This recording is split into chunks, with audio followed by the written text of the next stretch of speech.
rallyista para bukas po. At bukas po kung may time kayo, pwede po kayo pumunta sa harap ng Senado. Meron po tayong malawakan rally doon bukas. Kasama ang iba't ibang grupo bukas po. Bago magtangalian, meron po mga rally po dyan. Kasama natin sila Laila de Lima at iba't iba pong mga grupo para po iprotesta ang impeachment.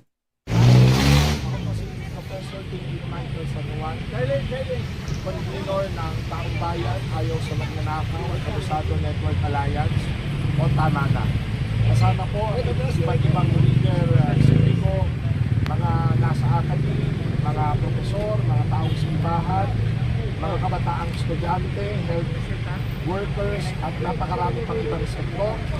Mahigit 100 po ang pumirma sa ating letter petition o yung concerned citizens letter sa Supreme Court kaugnay ng desisyon nila sa pagpapabasura ng impeachment ni Sara Duterte. Taga Norte, Mimi, mga late to, Itakwil. SN Blue, late. Green Day, Sinsword, late. Manood kayo kay Balatae. Rani Sierra, pumunta na kayo sa Balatae.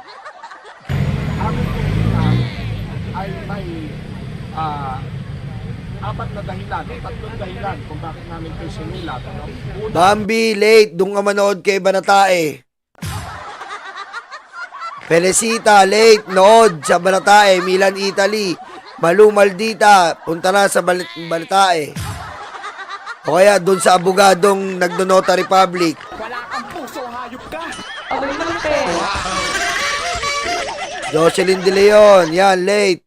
Dons, ayan, mga late, doon na kayo, kay, ayan, doon, sa abogadong Notary Public, Caroline Makino, Rosalyn Ramos, Miyu, doon, sa abogadong notaryo. Carlito, yan, Mark Alfred, doon kayo, Balatae. Gusto namin ipahayag ang malakas na pagtutol sa desisyon ng Korte Suprema na ipatigil ang impeachment trial ni VP Sara Duterte ngayong 2025. At syempre malakas na pagsuporta sa motion for reconsideration ng Congress. Yes!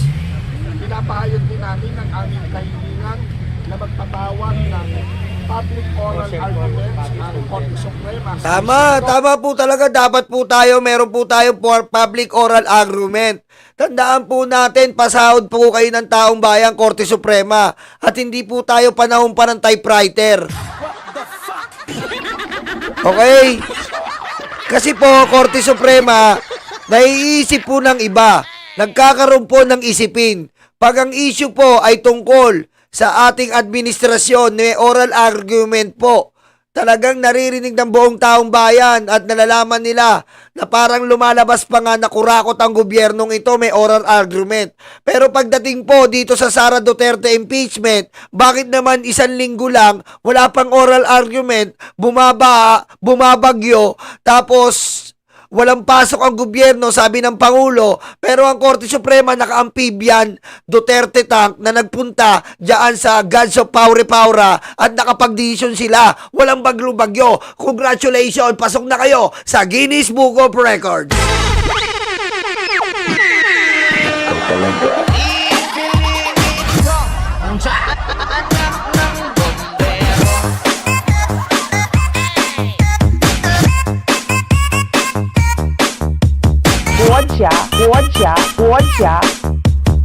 Xi Jinping. Diba? Lalo kayo dapat na maging fair dito kasi judiciary kayo. Hindi yung ang totoong fair talaga sa Pilipinas ay ang Plaza Fair. Diba? Ayan na lang ang fair eh. Parang lumalabas eh. Diba? Parang ang fair na lang dito ay Plaza Fair. Diyan sa kanto ng Avenida at Santa Cruz. Plaza Fair since 1970s. Bukas pa ba yun? Diba? Ay na lang ang fair dito eh. Plaza Fair. Makakabili ka dati ng mga damit pambata, makakabili ka ng sapatos, makakabili ka ng iba't ibang mga dress. Plaza Fair, Avenida, Corner Carriedo. Malapit niya sa bilian ng ginto, Plaza Fair. What the fuck?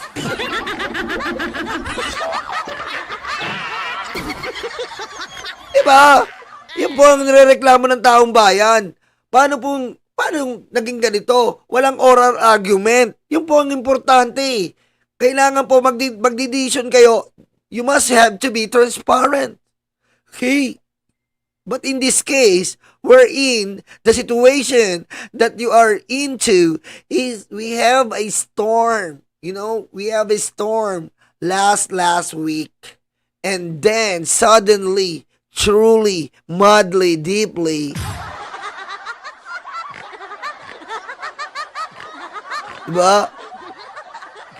Quincy Miranda, nanood kayo doon sa Baratae, Malin Valencia, Enaldenson, doon kayo, lipat kayo sa Baratae. Jung Garcia, lipat sa Baratae. Diba? Nag-iisip po ang ating mga kababayan. Bakit pagdating sa mga Duterte, walang oral argument, pero yung PhilHealth meron, pero yung GAA meron. Pag-issue sa mga ekotibo, abay meron. Bakit pag dito sa mga impeachment ng Duterte, wala tayong oral argument? Anong ayaw marinig ng taong bayan? What do we want to hear when I hear? Okay? You know the Constitution well. You know the law very well. You are the implementer of the Constitution. But in the first place, you do not obey the Constitution. The oral argument, the people are wanting. The people are, the people want to hear what happened. Vela.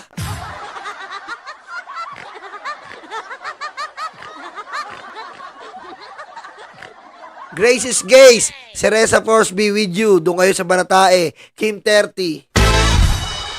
Rionix. Joel Depano. Okay. Bakit pagdating sa mga Duterte, nasa ng oral argument? Is it a requirement? Yes, indeed. That is a requirement, Supreme Court. But you forgot. You forgot.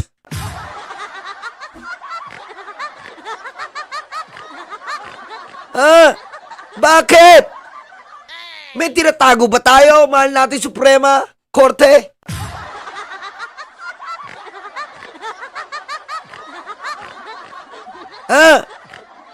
Yan ang sabi ng mga Ma'am Criselda pare, Miss Jessie. Sino ba yung Baratae? Yung may putok sa kilikili,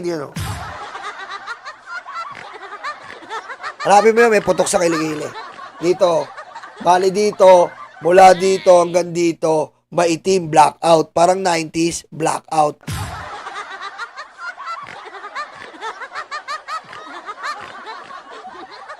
Diba? Yung po ang tanong ng taong bayan ngayon. Nagtatanong po ang taong bayan, bakit dito sa impeachment, sikil na sikil?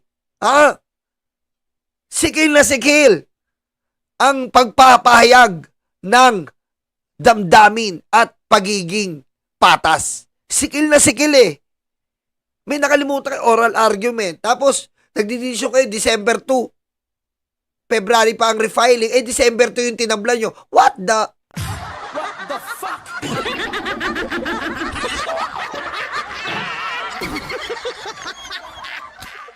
Okay. Tama si The Lone Star. Si Harry Roque mo yung intindi niya, mahilig yan sa oral. Chuchu pala yan! Chuchu pala yan! Chuchu pala yan! Chuchu pala yan! Chuchu pala yan! Tsaka yan si Barbie Duterte. Mahilig din niya sa oral. Chuchu pala yan! Chuchu pala yan! Chuchu pala yan! Chuchu pala yan! Diba? Kung tinatamad kayo, Korte Suprema, pwede naman isumon nyo si Harry Roque at Baste Duterte para sa oral arguments. Perfect sila doon. Hori kikiya, hori kuku. Chuchu pala yan! Chuchu pala yan! Chuchu pala yan! Chuchu pala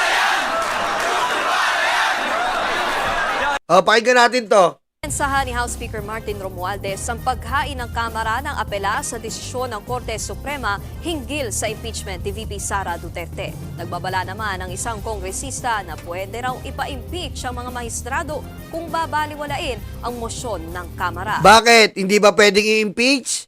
Pwede, bakit? May nakalimutan po silang requirements. Magpakatotoo po tayo dito. Hindi po tayo nananakot na pwede silang i-impeach dahil tinatakot. Marami po silang nakalimutan na requirements. Napakarami po. At unang-una doon yung oral arguments. What is oral arguments? To see and to assure that this decision is transparent. Is it important? Yes. Because you're a public official. You must be a transparent. Okay? You must be a plastic cover. What the fuck?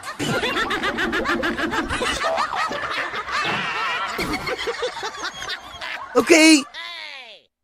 Are they impeachable? Of course.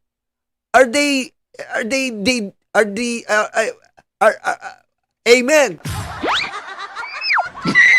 Who is this stupid gun? Stupid gun. Stupid gun.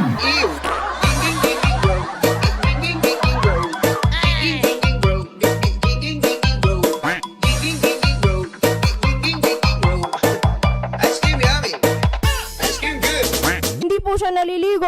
Bobo ka! Okay, dito na yung founder ng May the Cereza Force be with you, Chai Chair. Andito na rin si Dimple Smirnoff.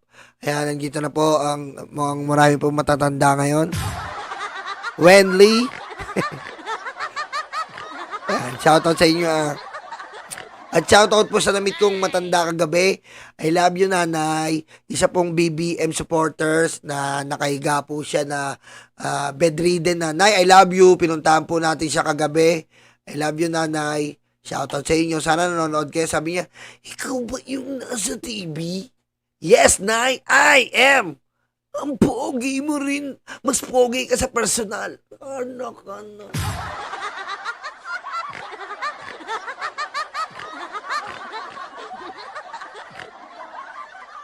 Ikaw ba yung unang girlfriend ni Kristen Hermosa? Sino yun, nay?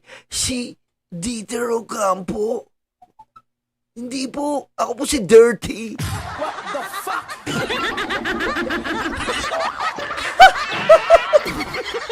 Ako po si Dirty. Dirty Ocampo, nay.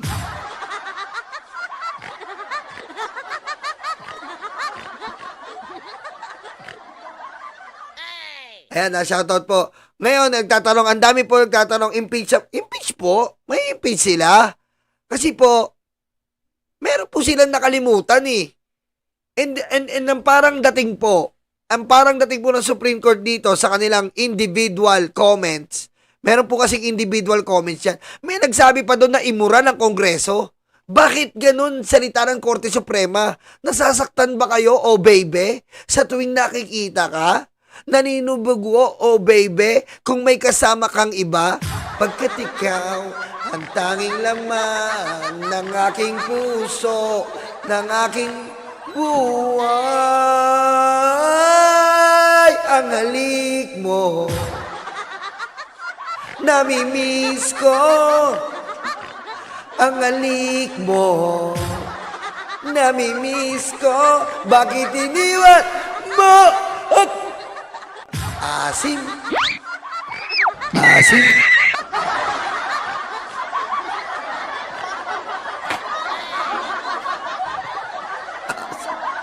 Hindi natin kaya yun, maasim.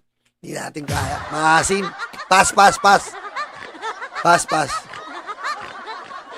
Miss Agnes, shout out. Tawa na naman yung matatandang Cereza Force, oh. Matatanda na to, no? Kakagigil, eh. Hoy, shout out Mama Luz from Kulan of Roa, Zamboanga del Norte, Gina Lanculan. Oh, ang gara ng ano nyo, ah. Ang gara ng mga tiga Roas, ah. Diyan ba sila ba to? Kulang. Shout out, Mama Luz. I love you. I love you, Mama Rose. Baby Leonard, shout out. Ayan, shout out muna. Wala na, nagkwentuhan na naman tayo. Narito ang Express Report, nagbabalik si Marian Enriquez. The House Yan o. will not bow in silence. Ayan o, nagalit si speaker eh. The House will not bow and I thank you. Dapat speaker, ganun lang kaikli. The House will not bow and I thank you. Tapos pag-isipin mo na sila. Ganun dapat eh, huwag mo na ninabaan eh. No? Iniklian mo lang. Supreme Court, the House will not bow. End of quote. Mag-iisip ngayon sila, hindi sila makakatulog.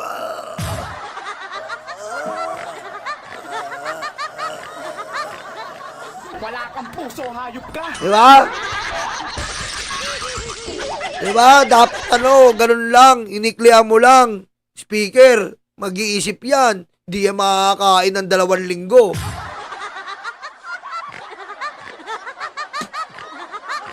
Ito ang pinanindigan ni House Speaker Martin Romualdez sa hinain ng Kamara na motion for reconsideration sa desisyon ng Korte Suprema na unconstitutional ang impeachment complaint kay Vice President Sara Duterte. Giit pa ni Romualdez, kalabisan ang ginawa ng SC kaya hindi raw mananahimik ang Kamara. If impeachments can be blocked by misunderstood facts or rules made after the fact, then accountability is not upheld, it is denied. To insist Ay, maraming salamat, Baby Leonard Acueta. Thank you po. Ano sabi? Pag nagalit ang bilyonaryong si Romualdez dahil sanay siya na matutupad ang kanyang kagustuhan, ibig sabihin there is something wrong at bumigay siya at nagalit. May katapat na siya. Huwag ka na, tama na. Hindi namin kasalanan kung mahirap kang hayop ka. Diba? Yun ang problema nyo eh. Hindi natin kasalanan kung mahirap ka, maglulupa ka. Kaya pag namatay kang mahirap, kasalanan mo yan, buong pamilya mo, maglulupa.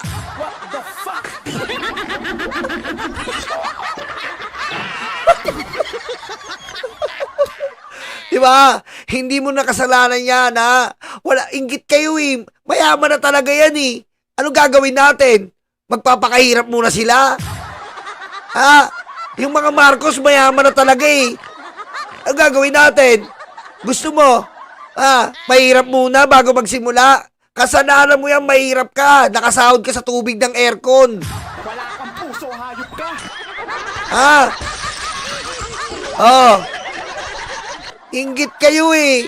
Eh yung kila Sara, hindi nyo nakikita 150 million sa attorney pa lang monthly. Sino ang mayaman? Si Romualdez ba? Si BBM gumagastos ng 150 million sa attorney? Gaano ka kayaman? Kupal! Ha? Bago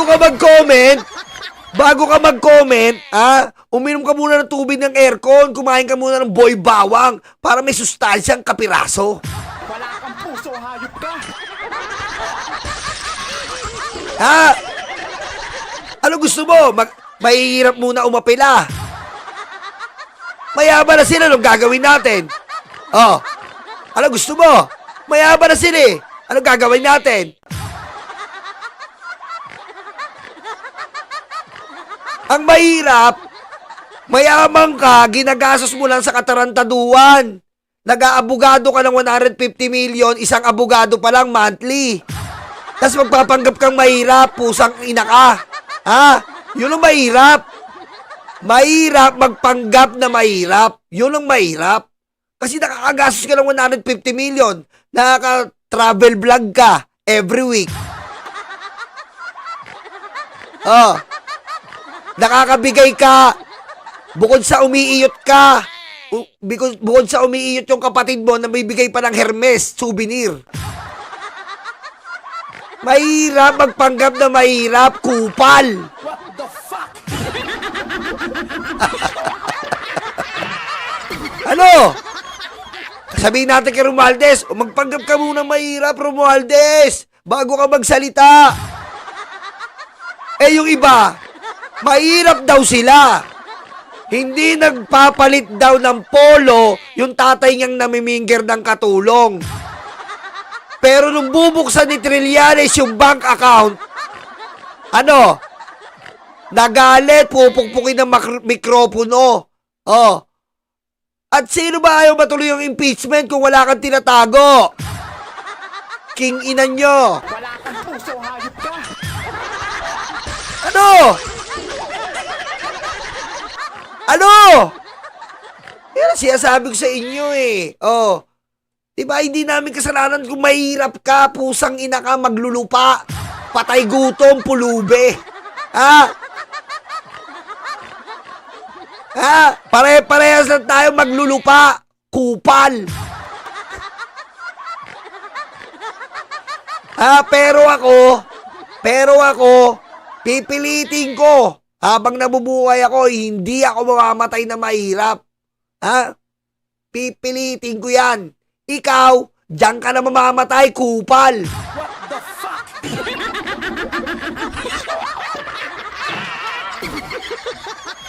On constitutional integrity is not to weaken the democracy, it is to strengthen it.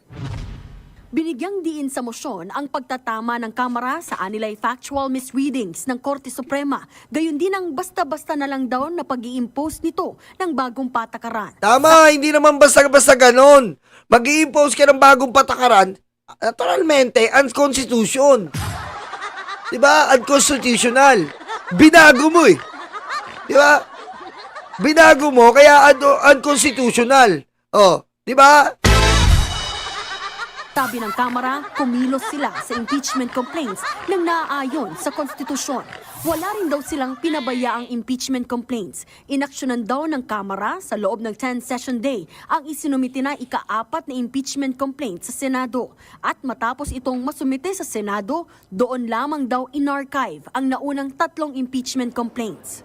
Ibig sabihin, hindi 4 kundi iisang reklamo lamang ang na-initiate at ito yung inendorso ng nasa 215 congressmen na isinumite sa Senado. Dahil dyan, nanindigan si Romualdez na ang Kamara ang may eksklusibong mandato mula sa konstitusyon para mag-initiate o maghain ng impeachment proceedings. Kaya Tama. Wala, alam mo, sa totoosin lang, dapat hindi na nga nagpapaliwanag sa Korte Suprema eh.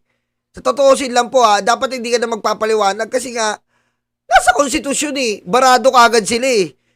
Senado at Kongreso ang may mandato. Oh. Di ba? Oh. So, ba't natin kailangan yung Korte Suprema? Kasi nga may nag-file dyan.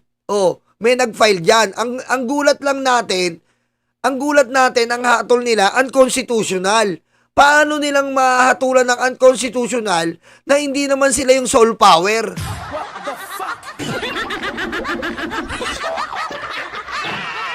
Diba?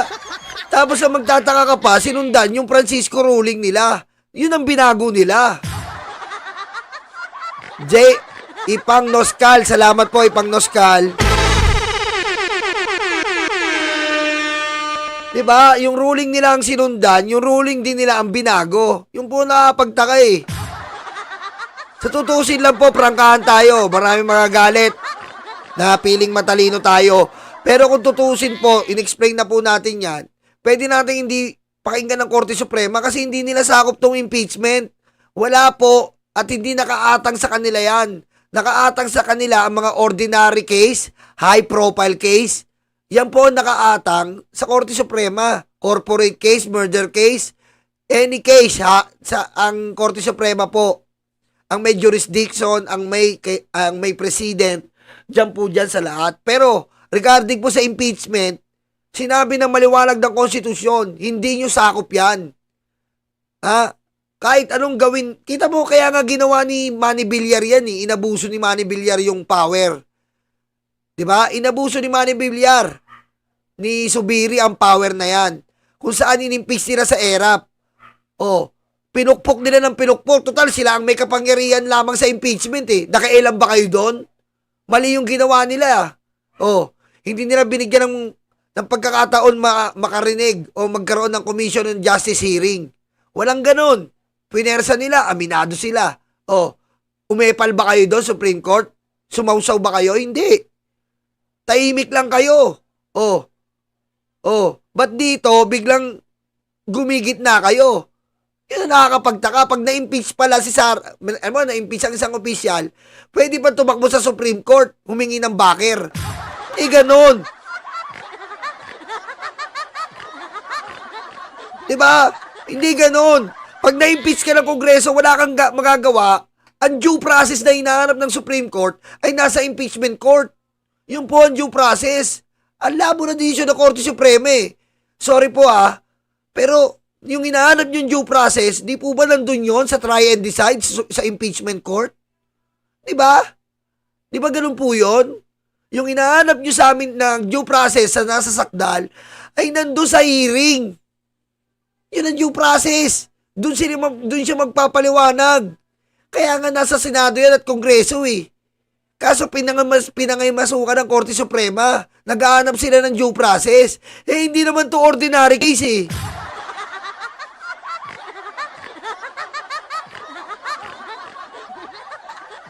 Diba, hinahanapan nila ng due process. Ang due process neto, alam nyo naman eh, nasa impeachment court. Oh, hindi to ordinary case na pag bibigyan mo ng kopya si Sara, ikaw, pag-explain ka, i-impeach ka. Parang ginawa niyong ordinary case.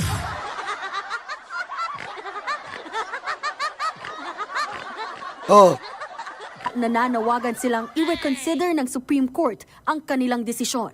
Malinaw din daw na nabigyan ng due process si VP Sara, pero ayon sa Kamara, ang sinasabi ng SC na dapat mabigyan ng bise ng kopya ng reklamo ay paggawa ng bagong rules na hindi naman daw nakasaad sa konstitusyon. tama, yun. Tama po yun. Oh, di ba? Gusto niya, pagkapirma nila, bibigyan ng kopya si Sara. Magkakaroon pa ng hearing, bagong rules yun. Pero yung traditional rules natin, kapag na-impeach ka ng Kongreso, ang due process mo doon sa impeachment court. Diba? Oh. Paano mangyayari? Ang gusto ng Supreme Court, pag binigyan ka, mag-hearing ka. Yun daw ang due process, mag-e-explain si Sara. Tapos mag-e-explain pa sa impeachment court. Anong silbi ng impeachment court?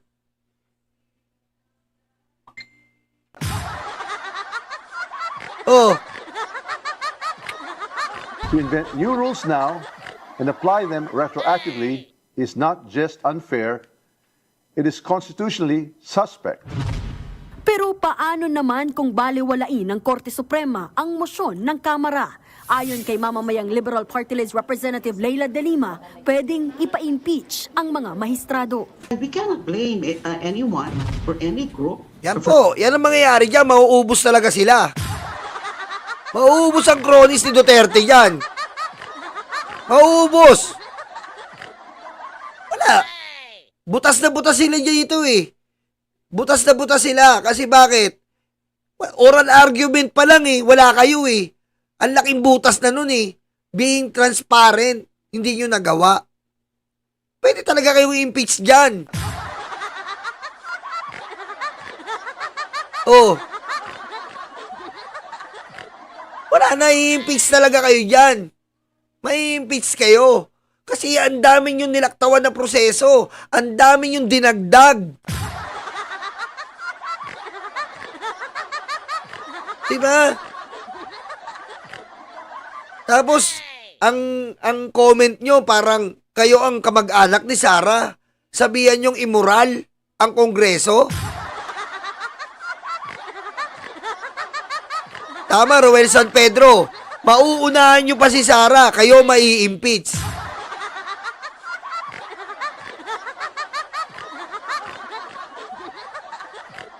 Yeah? For that matter, the House Hindi ko alam kung pwedeng yung 12 sabay-sabay. Hindi pa naranasan natin yun, pero hindi natin alam kung paano gagawin ng legislative department yun.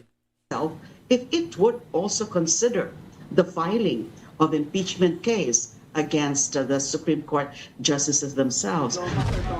Sa Miyerkules, dedesisyon na ng Senate Impeachment Oh, Court bukas mag-abang tayo. Ayan na, bukas. kung Yung sinasabi ko sa inyo, itutuloy bukas ang yan.